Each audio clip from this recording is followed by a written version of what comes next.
वाटिका में पहुंचे तो वहां पर लाल लाल फूल खिले हुए थे क्यारी में चारों तरफ।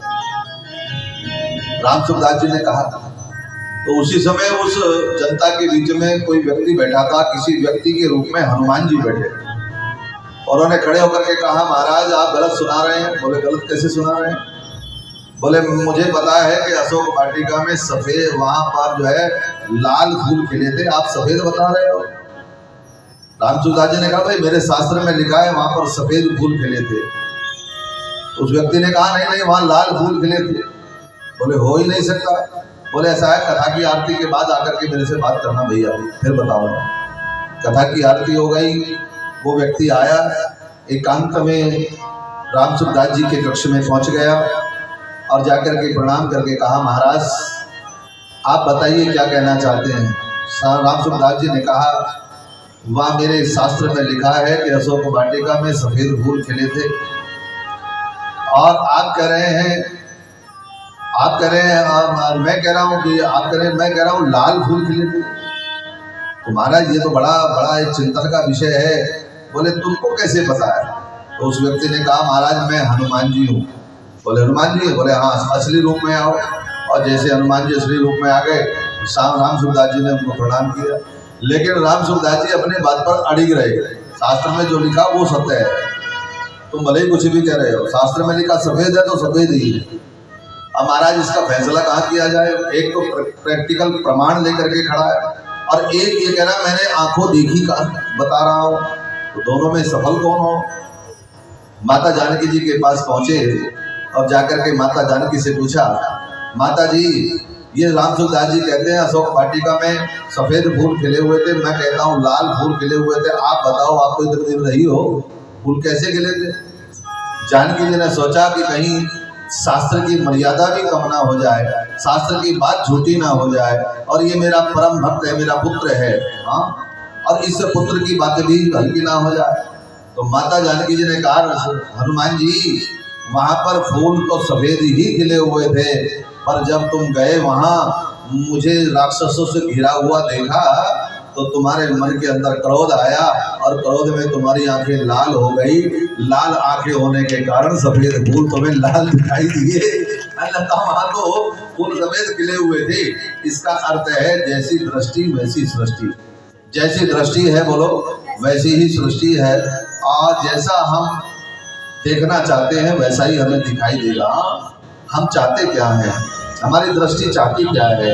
हमारी दृष्टि यदि ये चाहती है कि हम कथा सुने और हमारा जीवन का कल्याण हो तो कथा कल्याण करेगी। हमारी दृष्टि संसार के सुखों में ही लगी हुई है तो संसार के सुखों की बात आएगी। मेरा निवेदन यह है कि देखो हमारे मन के अंदर जो गतिविधियां हैं वो अपवित्र न होने पाए। हमारे मन की गतिविधियां पवित्र रहे, पावन रहे, क्योंकि मन की अपवित्र गतिविधियां ही हमारे दुखों का कारण है। जीवन में कोई दुख नहीं आता अगर मन की गतिविधियां पवित्र हों। हमारे मानसिक रोगों का कारण ही हमारी मानसिक गतिविधियां हैं। मानसिक रोग पैदा कब होते हैं? जब हमारे अंदर जो है नकारात्मकता प्रवेश कर जाती है, अपवित्रता, अपावनता, अशुचिता हमारे अंदर प्रवेश कर जाती है, तो निसंदेह हमारा जो है मन जो है वो दुखों से भर जाता है। इसका अर्थ यह कि हम जब परमात्मा को सर्वत्र देखते हैं, हर जगह भगवान को भी निहारते हैं तो हमें भगवान ही दिखाई देता है, और हम संसार को निहारते हैं तो संसार ही दिखाई देता है। जैसी दृष्टि वैसी सृष्टि। कथा सबसे पहले यही सिखाती है कि ऐ मानव तू अपनी दृष्टि सुधार। यदि दृष्टि सुधरेगी तो सारा जीवन सुधरता चला जाएगा। मुख्य बात है दृष्टि की, हाँ, और दृष्टि सुधारने का काम सदगुरु का है। और सदगुरु को तुम पूछते नहीं हो कहाँ रहे, कहाँ है, क्या खाया, क्या रहा, कहाँ बैठे हैं, कहाँ सो रहे हैं, ठीक ठाक भी है नहीं है। सदगुरु की जब दृष्टि देता है तो जीवन परिवर्तन होता है, जीवन में बदलाव आता है, जीवन चेंजिंग होता है। जानते हो जब अंगुलीमाल डाकू लोगों की अंगुलियां काट करके मार करके वो माला में पिरो लेता था अंगुलियां उन लोगों की।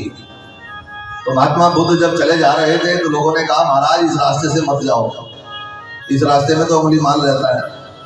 तो बोले महाराज वो मार देगा तुम्हें?